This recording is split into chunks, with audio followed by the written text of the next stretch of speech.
Jadi kalau kondisi sekolah di atas Pak itu sangat membutuhkan perhatian pemerintah, yaitu terutama sekali itu adalah sarana prasarananya Pak, belum memadai sesuai apa yang diharapkan oleh kita. Gedung sekolah Pak itu pernah berdiri sekolah itu, tapi karena ada musibah gempa bumi pada tahun 2018 Pak itu, akhirnya sekolah itu Pak miring. Kemudian ada tiupan angin lagi puting beliung pada tahun 2019, akhirnya roboh itu bangunan Pak.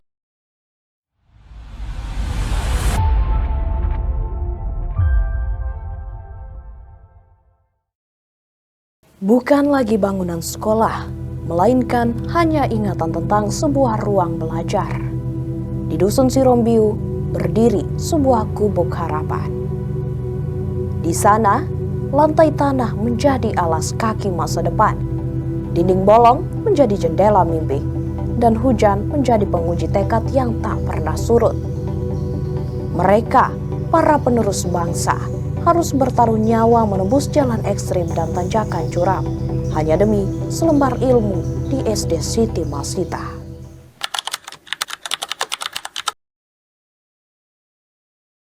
Iya, terima kasih. Assalamualaikum warahmatullahi wabarakatuh. Jadi saya kepala sekolah di SD terpencil Siti Masita, Teribulu, Kecamatan Teribulu. Salah satu sekolah yang berada di daerah terpencil Kecamatan Teribulu, yang berada di Desa Teribulu, Dusun Sirombiu. Jadi saya kepala sekolah SD terpencil Siti Masita, Kecamatan Teribulu. Saya bertugas di sana Pak sejak tahun 2021. Jadi kalau kondisi sekolah di atas Pak itu sangat membutuhkan perhatian pemerintah, yaitu terutama sekali itu adalah sarana prasarananya Pak, belum memadai sesuai apa yang diharapkan oleh kita. Gedung sekolah Pak itu pernah berdiri sekolah itu, tapi karena ada musibah gempa bumi pada tahun 2018 Pak itu, akhirnya sekolah itu Pak miring. Kemudian ada tiupan angin lagi puting beliung pada tahun 2019, akhirnya roboh itu bangunan Pak. Akhirnya sudah tidak lagi bangunan itu sekolah yang ada. Jadi mengantisipasi itu maka dibuatlah sekolah darurat, dibuat oleh masyarakat di sana. Jadi ada sekolah darurat Pak, itu pun seadanya saja. Jadi masalah sarana prasarana itu Pak, itu yang sangat dibutuhkan oleh masyarakat di sana. Kemudian juga Pak, untuk akses menuju jalan itu Pak memang sangat sulit. Saya Pak kalau dari Posona itu menuju dulu dari Posona ke Tomoli dulu itu sekitar 20 kilo.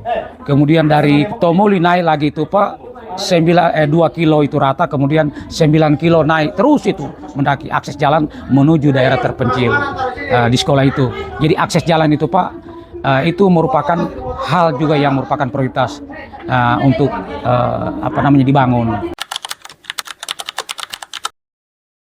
Kalau dari jalan teras ini ke Sirombiu itu Pak, kalau naik motor itu sekitar 2-3 jam. Pernah kami naik mobil ke sana Pak, start jam 10 dari Jalan Trans Sulawesi, jam 3 baru di atas. Jadi itu mobil Pak setengah mati naik ke sana. Itu pun mobil yang kami gunakan, mobil Hilux, double gardan. Ada kemarin bantuan dari PLN, pembangkit listrik tenaga surya. Alhamdulillah Pak sudah ada di sana. Sudah ada Pak. Itu yang mereka antar kemarin. Tetapi apalah artinya penerangan itu kalau memang sarana yang prioritas ini berupa gedung sekolah itu Pak tidak ada. Jadi sampai detik ini mereka masih sekolah di sekolah yang darurat.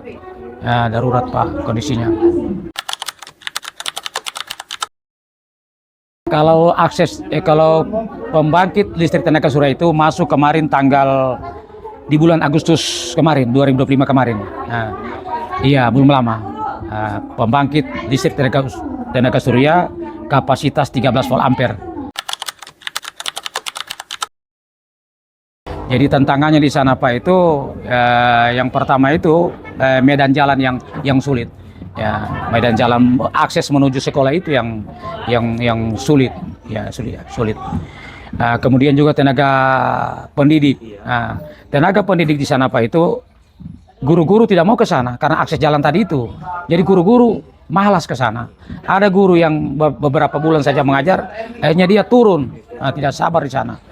Alhamdulillah sekarang ini yang masih bisa bertahan di sana ini ada dua orang guru, Pak. 2 orang honorer. Iya, honorer juga yang masih berijazah SMA. Kemudian ada juga satu ijazah SMA, sekarang melanjutkan perkuliahannya. Kalau gaji bersumber dari dana BOS, masih miris juga.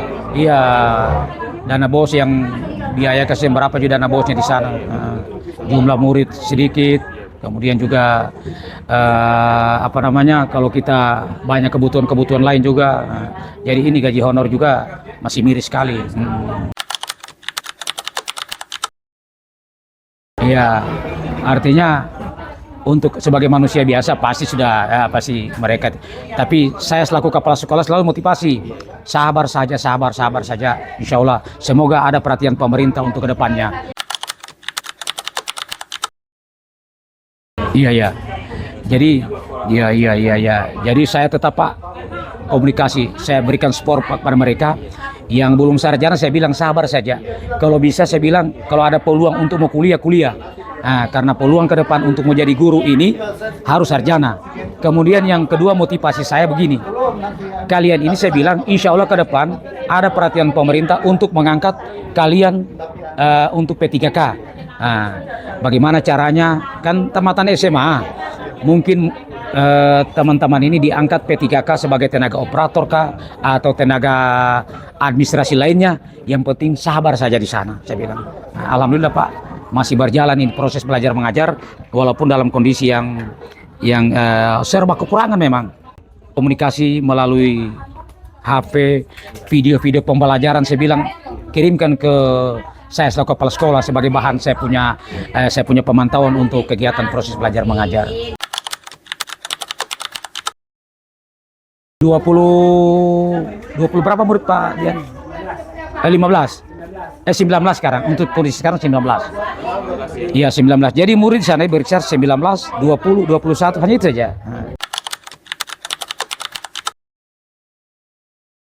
Iya, kalau yang sebelumnya itu saya tidak tahu bagaimana kondisi itu sekolah, tapi yang saya mau sampaikan setelah saya jadi kepala sekolah di sana, alhamdulillah walaupun dalam kondisi seperti itu, saya selaku kepala sekolah di SD terpencil Siti Masita itu sudah 4 kali menamatkan siswanya. 4 tahun saya sudah 4 kali. Alhamdulillah 4 kali ini, 4 tamatan ini mereka sudah ada yang melanjutkan ke SMP yang terdekat. Bahkan ada yang sudah ke Palu, ada yang melanjutkan ke Palu. Alhamdulillah. Artinya mereka itu punya semangat untuk belajar, itu punya semangat. Cuma karena kondisi yang terbatas. Kalau semangatnya itu tetap. Kami juga selaku guru, kepala sekolahnya selalu memotivasi murid-muridnya, masyarakat di sana bagaimana untuk mempertahankan itu pendidikan yang ada di sana. Ya, kendala-kendala mereka itu ya salah satunya itu ekonomi sudah pasti. Salah satu kendala ekonomi. Kemudian juga sarana di sana itu seperti penerangan. Jadi kalau mereka itu mau belajar itu bagaimana? Belajar malam. Nah, itu. Jadi memang penerangan ini penting di sana. Nah, jadi itu kendala-kendala di sana itu faktor ekonomi, kemudian akses jalan, kemudian penerangan. Nah, itu di sana itu. Tapi walaupun dalam kondisi seperti itu mereka semangat. Iya, semangat. Karena saya lihat mereka di sana punya semangat untuk belajar. Cuma karena banyak keterbatasan itu, akses segala macam itu. Kemudian juga alhamdulillah juga ada program dari Gerakan Mengajar Desa GMD Parigi Motong ini. Mereka setiap 4 bulan biasa mereka juga membantu kegiatan-kegiatan pembelajaran di sana. Jadi ada untuk kegiatan itu pembinaan di sana itu ada. Kemudian ada juga pembinaan keagamaan juga ada. Dari dari Basnas yang ada di Sinio, mereka utus 1 orang tenaga pengajar untuk membina masyarakat dan anak-anak di Sirombiu. Kalau prestasi menonjol ini, mereka itu sebagai manusia itu pasti prestasi itu, bakat itu memang ada bawaan dari hari. Tergantung nanti bagaimana nanti gurunya itu mengembangkan bakat yang ada. Jadi setiap manusia punya bakat. Mereka itu punya bakat sebetulnya. Kalau misalnya bakat olahraga, sudah pasti mereka punya fisik yang kuat, punya fisik. Kemampuan mereka ini kalau ditingkatkan, dibina, mereka itu punya potensi untuk berprestasi. Karena fisiknya mereka itu kuat, bagus, ya normal. Iya ada jadwal karena kondisi ini Pak. Saya juga faktor ya. Jadi tergantung ada jadwal. Walaupun tidak ada jadwal, saya sering komunikasi dengan guru melalui bagaimana kabar anak-anak, bagaimana video yang coba kirim kini nih. Jadi ada komunikasi. Tidak lepas Pak pembinaan saya di sana, pantauan saya. Saya juga berupaya dan saya sudah menyampaikan juga kepada dinas kabupaten juga tentang kondisi sekolah.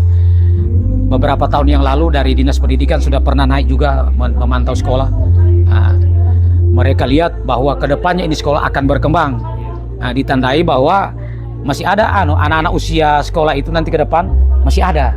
Jadi ada generasinya. Bukan berarti setelah tamat ini tidak ada lagi generasi, masih ada. Dari dinas pendidikan kemarin kepala bidang SD pernah naik, sudah mereka tahu data-data sekolah di atas itu.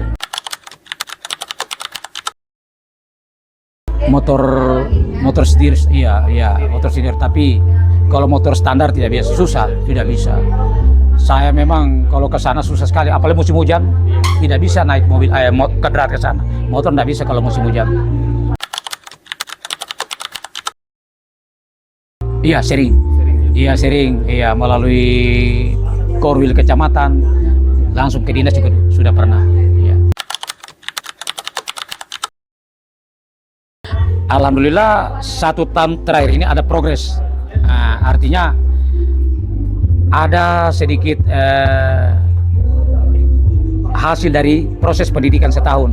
Dibuktikan dengan 6 orang peserta ujian nasional baru-baru semuanya lulus dan berijazah. Kemudian dari ke-6-nya ini ada yang melanjutkan ke Palu. Artinya ada semangat mereka untuk belajar. Setelah tamat mereka lanjutkan. Tidak lepas dari motivasi guru-guru yang 2 orang tadi. Insya Allah harapan kami selaku kepala sekolah ini ke depannya, yang pertama kiranya dapat memperhatikan sarana prasarana pendidikan yang ada di SD terpencil Siti Masita. Kemudian yang kedua tenaga pendidik. Ini terpenting ke tenaga pendidiknya ini, kalau bisa ke depannya ini disamakan saja pengangkatan P3K-nya ini. Kalau kemarin kan yang swasta tidak ada. Insya Allah kedepannya pemerintah kabupaten, provinsi maupun pemerintah pusat ini bisa memperhatikan ini guru-guru honor di atas ini supaya diangkat menjadi P3K. Itu. Dengan peringatan Hari Guru Nasional dan hari ulang tahun PGRI yang ke-80 tingkat Kabupaten Parigi Motong ini yang dilaksanakan di Desa Sienjo, Kecamatan Turbulu, saya sangat berterima kasih kepada seluruh pihak yang sudah berupaya mensukseskan kegiatan ini. Insya Allah dengan momen HUT, PGRI dan Hari Guru Nasional ini, guru tetap semangat walaupun banyak kendala, tantangan yang kita raih. Kita sebagai guru tetap semangat. Jangan kendor semangat kita sebagai tenaga pendidik atau guru. Kami menoleh ke kursi-kursi kekuasaan di sana. Tolong dengarkan. Jeritan ini bukan hanya tentang atap yang bocor, bukan hanya tentang dinding yang hilang. Ini adalah seruan untuk kehadiran negara. Bapak, Ibu pemerintah, anak-anak ini adalah aset termahal Indonesia. Jangan biarkan mereka hanya berbekal semangat saat mereka berhak mendapatkan pendidikan yang layak. Bangun kembali sekolah mereka. Hapus puing-puing itu, ganti dengan bangunan permanen yang kokoh agar Sirombiu tidak lagi menjadi kisah sekolah yang terlupa.